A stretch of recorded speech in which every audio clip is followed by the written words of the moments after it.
நண்பர்களே, நான் இன்னைக்கு உங்களுக்கு ஒரு கதை சொல்லப் போறேன். அந்த கதையை கேட்டு நல்லா ஷேர் பண்ணுங்க, சப்ஸ்கிரைப் பண்ணுங்க, என்ஜாய் பண்ணுங்க. அந்த பூமிக்கு கீழேயும் ஒரு உலகம். அது பாதாள உலகம். அது எப்படி அந்த காலத்துல நான் கதையா அத நான் இப்போ நின்னு சொல்றேன். அப்போ கீழோகத்துலேருந்து ஒரு மாடு மேலே மேலே தரையில் புல்லு மேய்ஞ்சிட்டு இருந்துது. அப்போ 2 பேர் 2 பேர் அந்த மாட்டோட வாலை பிடிச்சிக்கிட்டே போனால் அது கீழோகத்துக்கு. கீழோகத்தில் போனால் அங்கே ஒரு கீழோகத்து பாட்டி இருந்திருக்கு.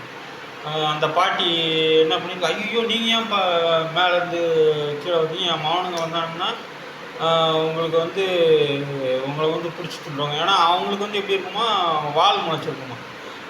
வால் முளைச்சிருக்குமா, 2 கொம்பு இருக்குமா. அதான் அந்த உடனே அந்த பாட்டி, ஐயோ என் மகனுக்கு இப்போ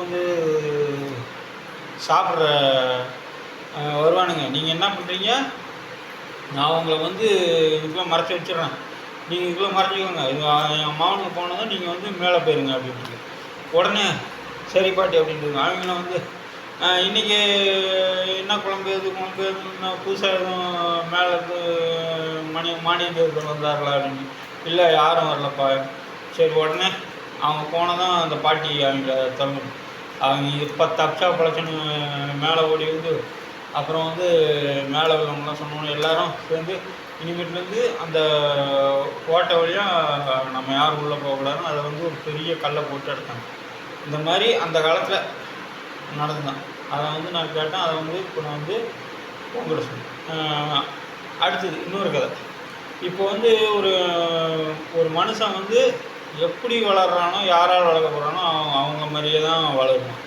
அதுக்கு உள்ள ஒரு கதை தான் மான்கள் கூட்டத்தில் வாழ்ந்த சிங்கக்குட்டி. அப்போ என்ன ஆச்சா, மான்கள் கூட்டத்தில் ஒரு தாய் இழந்த சிங்கக்குட்டி அதுங்க சரி நம்ம எதிரியோட குழந்தையாக இருந்தாலும் நம்ம வளர்ப்போம் அப்படின்ட்டு அதுவும் அதை மானின்னு நினைச்சிச்சு. அது என்ன பண்ணுறது, அதுவும் அந்த மாதிரி புல்லை தின்றது. அப்புறம் எங்கேயாவது புலி சிங்கம் வந்ததுன்னா ஓடி போய் ஒழிஞ்சிக்கிறது. இப்படியே இருந்திருக்கு. இப்படியே இருக்கும்போது ஒரு நாள் அந்த மான்கள் கூட்டத்தோடு மேய்ஞ்சிட்டு இருக்கிறத ஒரு சிங்கம் பார்த்துச்சு.